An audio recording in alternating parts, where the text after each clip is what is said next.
Eurasian Economic Union strengthening despite Western pressure, Putin. The Russia-led free trade bloc is striving for the stable economic development of its member states, the president said. The role of the Russia-led Eurasian Economic Union, EU, in the global arena and the integration of its member states are growing despite external pressure, Russian President Vladimir Putin said on Wednesday. He was speaking at the plenary session of the Second Eurasian Economic Forum, EEF, in Moscow. The event, which was attended by officials and businesses from Armenia, Belarus, Kazakhstan, and Kyrgyzstan, will run through May 26. The numbers speak for themselves. Despite the large-scale crisis in the global economy and trade, considerable geopolitical risks and uncertainty, the combined GDP of the Eurasian Economic Union states decreased by merely 1.6% in 2022, stated Putin, noting that some experts had predicted a completely different scenario.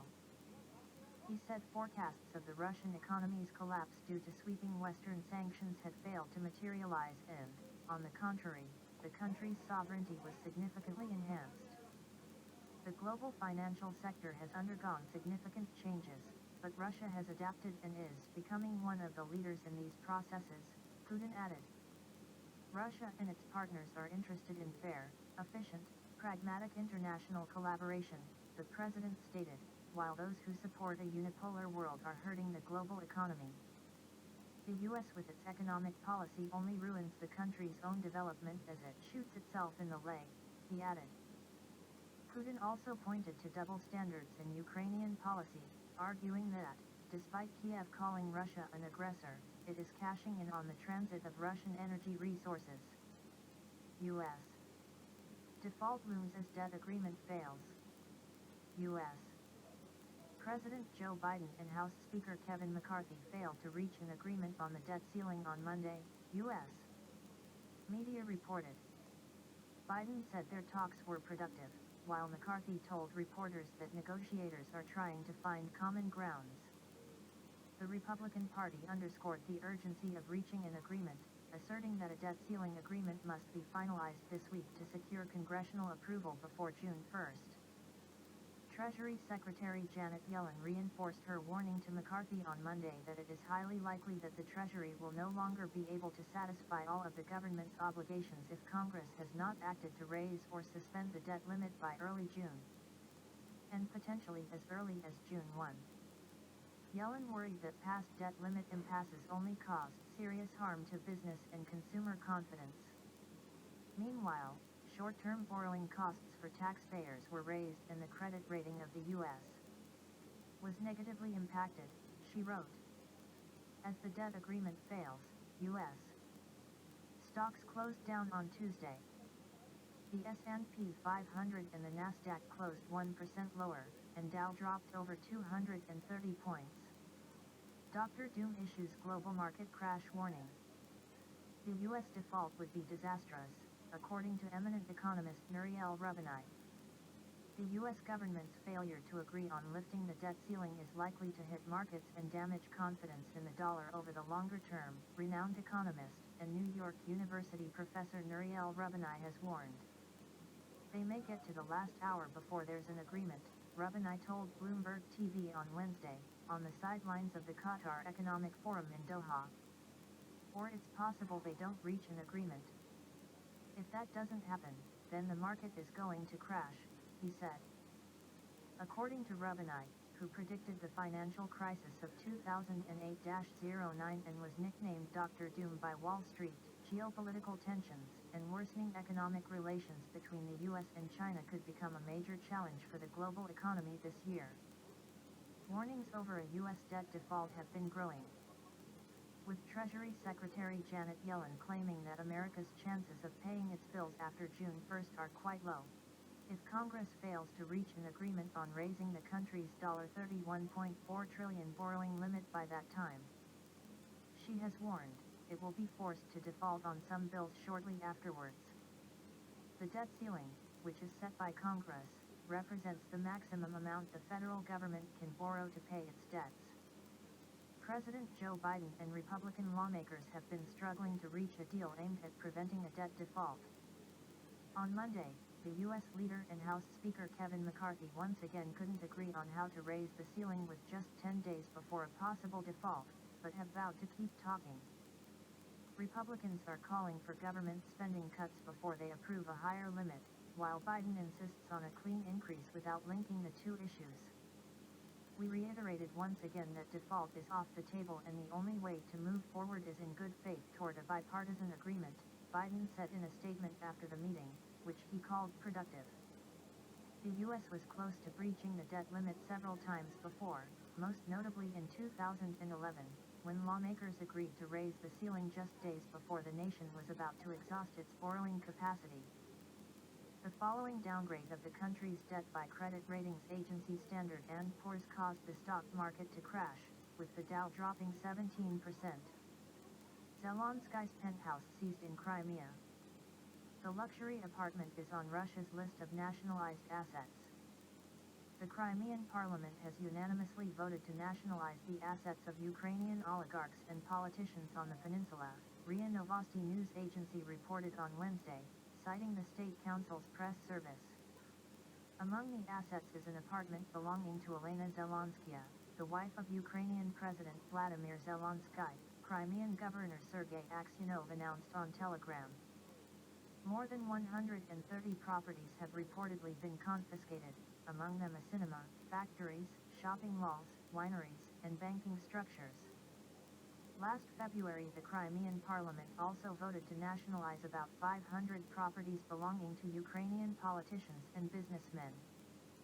Zelenskya's three-room penthouse on the Black Sea coast near the resort city of Yalta is estimated to be worth $800,000.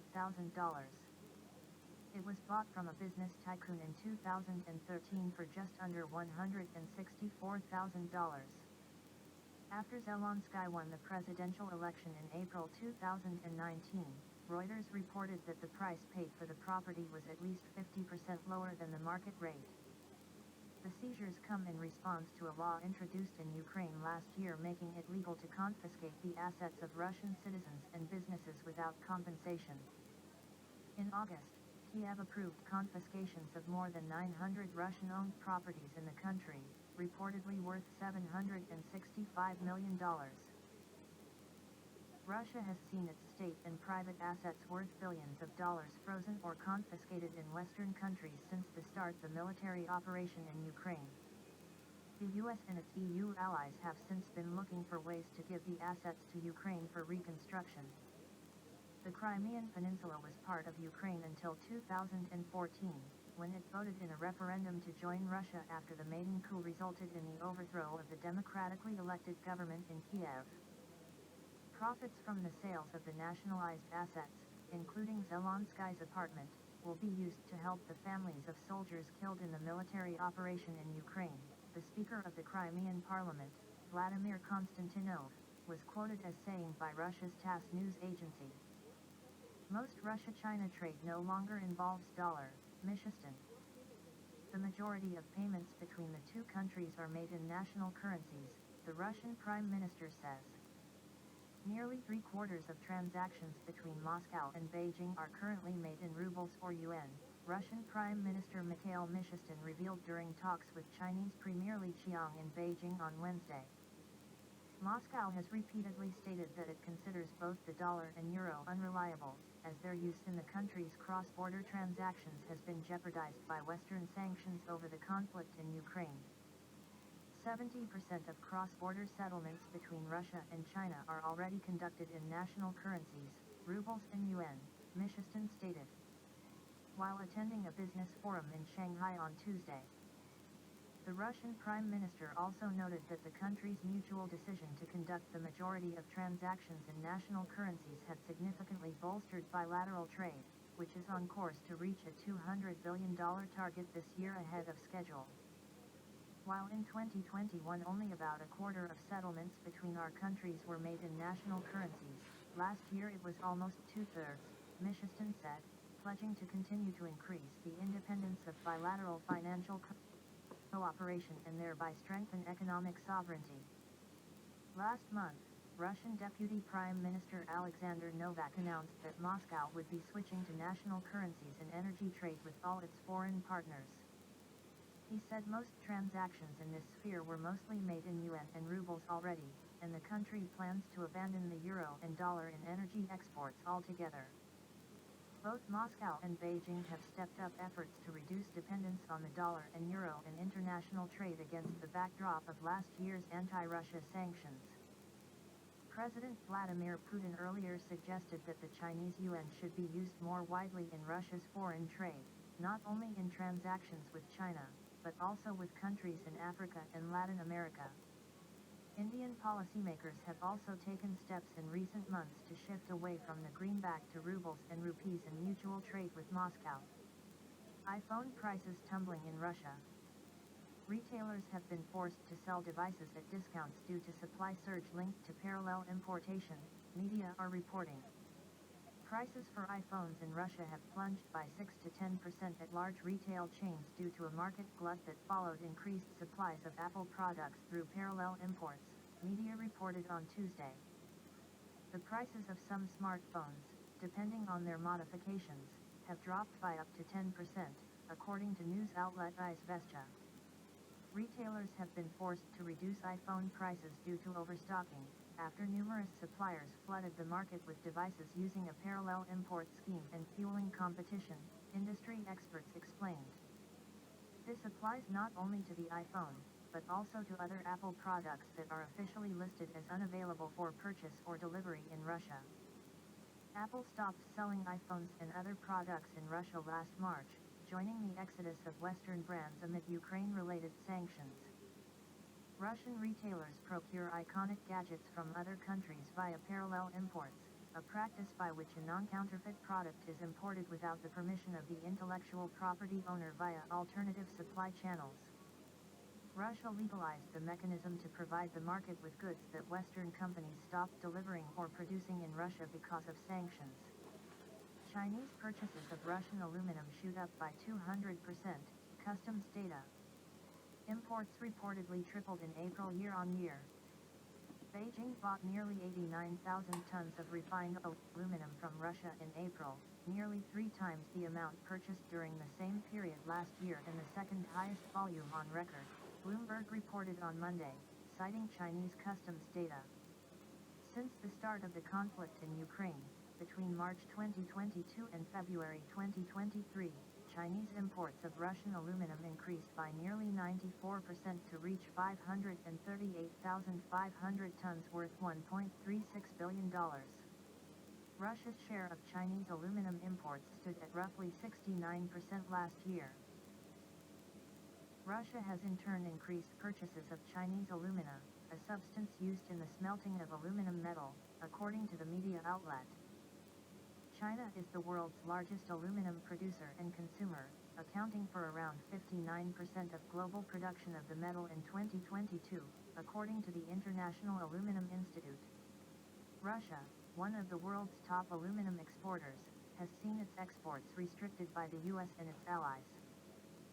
In February 2023, Washington imposed 200% duties on imports of Russian-made aluminum products. In March, Canada banned imports of Russian aluminum and steel. Russian aluminum producers have responded by turning to countries that have not supported Western sanctions. Major EU ports post losses due to Russia sanctions. Cargo turnover in the bloc's 3 largest hubs dropped significantly in the first quarter of the year, data shows. Europe's largest cargo ports of Rotterdam, Hamburg, and Antwerp have reported a significant decrease in container volumes in the year to date, citing the sanctions-induced termination of Russian cargo transit as among the main reasons for the decline. Prior to 2022, about 70% of imports to Russia passed through the 3 ports, according to media reports citing shipping data. The German port of Hamburg announced last week that cargo turnover in the first quarter of 2023 was down 10.2% year-on-year to 28.1 million tons, while container throughput had dropped 15.9%.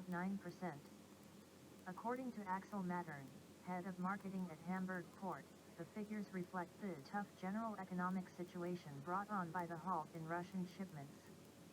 At the beginning of last year, Russia was still the port of Hamburg's 4th largest trading partner. Sanctions came into force and freight volumes to and from Russia are now missing from the general view, Matern stated. He added that the lingering effects of the COVID-19 pandemic in China, geopolitical tensions, high inflation, and declining consumer purchases have also had an impact. Rotterdam in the Netherlands, which is the EU's largest port, also posted a drop in shipments in January-March, with total cargo throughput down by 1.5% and container turnover down by 11.5% year-on-year. Port authorities recently warned that a recorded increase in the flow of containers from Asia will not compensate for the cessation of traffic with Russia. Total throughput for the Belgian port of Antwerp-Bruges dropped by 4.5% in the first quarter compared with the same period last year, to 68.7 million metric tons. According to the port's press service, the reduction was caused by economic uncertainty and a global slowdown in demand for container shipping, as well as sanctions on Russia. The latter caused Russia-related traffic in the first 3 months of 2023 to decline by 2/3 compared to the same period last year, resulting in a 6.6% drop in container turnover. Prior to sanctions, the EU's ports were the main transportation routes for goods destined for Russia.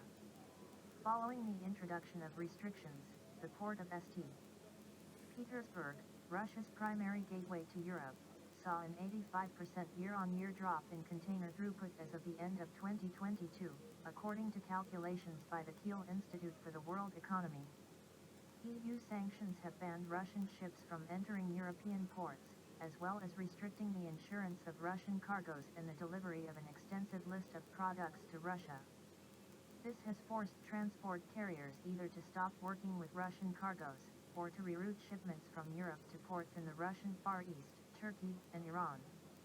Ukraine to hike tariffs on Russian oil transit to EU. Kiev wants to increase the fees by 25% starting in June, according to Transneft. Ukraine will significantly raise transit fees for Russian oil running through the Druzhba pipeline on its territory to the EU on June 1st. TASS reported on Tuesday, citing data from Russian oil and gas transport company Transneft.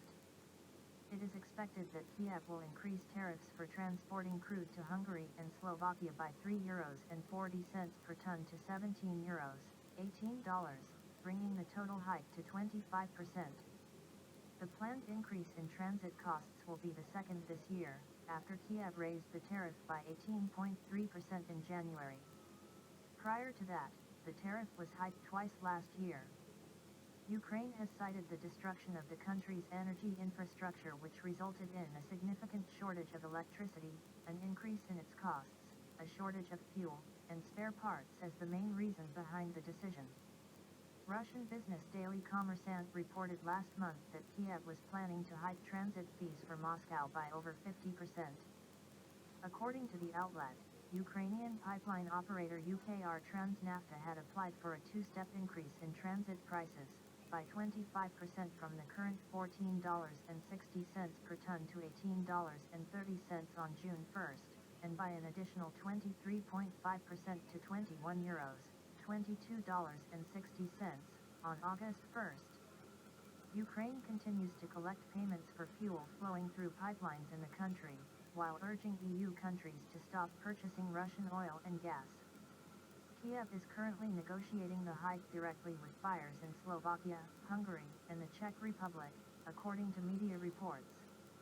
Druzhba, one of the longest pipeline networks in the world, carries oil around 4,000 kilometers from Russia to refineries in the Czech Republic, Germany, Hungary, Poland, and Slovakia.